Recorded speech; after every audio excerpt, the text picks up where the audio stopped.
ఈరోజు వీడియోలో ఆనపకాయ కొబ్బరి కర్రీ ఎలా చేయాలో చూపిస్తాను.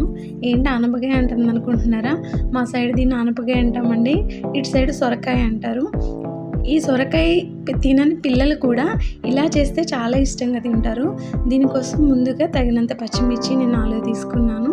కొబ్బరికాయలో మనం వెనకాల బ్లాక్ది ఉంటుంది కదా, అది తీసేస్తే మంచిగా కర్రీ లుక్ అనేది ఉంటుంది, మనకి టేస్ట్ కూడా బాగుంటుంది.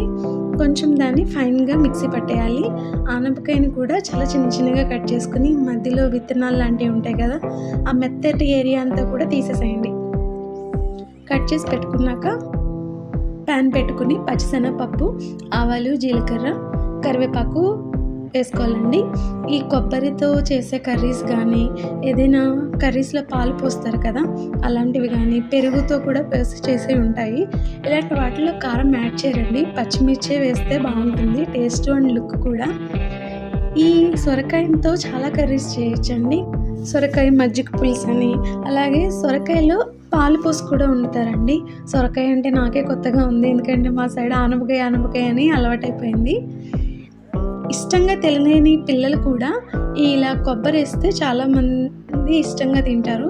మా వారైతే కర్రీ చాలా బాగా వచ్చిందని చెప్పారు. మీరు మస్ట్గా ట్రై చేయండి. మీరు ఎవరైనా ఉన్నారా నాకులాగా?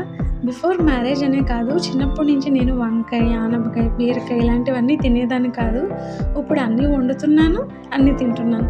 ఒక్క పొట్లకాయనండి నా వల్ల అవుతలేదు. పొట్లకాయ నేను అసలు ఎందుకో తినను, మేము అసలు వండుకోము కూడా. ఆనపకాయలు మంచిగా కుక్ అయ్యాక ఈ మిశ్రమం ఉంది కదా, మనం కొబ్బరి, పచ్చిమిర్చి యాడ్ చేసింది కలిపేసుకుని మంచిగా మగ్గించుకోవాలండి. లాస్ట్లో ఉప్పు చూసుకోండి. నేను ఎప్పుడు కూడా ఫస్ట్ కొంచెం వేస్తాను సాల్ట్, నాకు భయం అనమాట. తర్వాత కావాలంటే యాడ్ చేసుకోవచ్చని. రెసిపీ కనుక మీకు నచ్చితే ప్లీజ్ ట్రై చేయండి. మరిన్ని వీడియోస్ మీ ముందుకు రావాలంటే ఏం చేయాలి? సబ్స్క్రైబ్ చేసి బెల్ని టింగ్ అని కొట్టండి. ఓకేనా? లైక్ చేయండి, మర్చిపోకండి. బాయ్.